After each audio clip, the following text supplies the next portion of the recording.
So in this module, we took a look at the server-side controls in ASP.NET. We talked about the HTML controls and the web controls and how you can use those to build up your server-side logic and how they render to the client.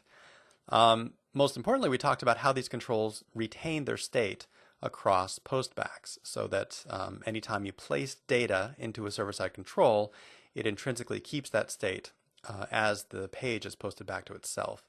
And that happens either because the control is an intrinsic postback element, an input element like a button or a input text element, or because the control explicitly taps into the view state repository. So the other thing we looked a lot at in this section was view state in general, how it's used by controls like labels and spans, etc., to keep their state retained across postbacks.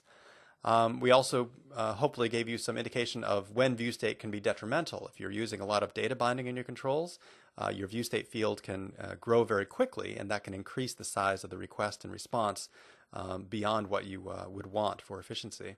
So keep an eye on view state. Always keep an eye on it. Make sure it's not getting out of control.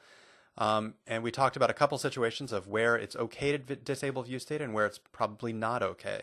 The one big red flag where it's not okay is if you're handling the change notification event for one of the controls in ASP.NET, because those typically rely on view state to keep that, that notification event firing at the proper time. However, if you're dealing with a bunch of any of the data binding controls in ASP.NET, all of those controls use control state, which is the behavioral state repository that is added to view state but cannot be disabled. So you can freely disable view state in your data bound controls and not worry about the behavior of those controls being affected.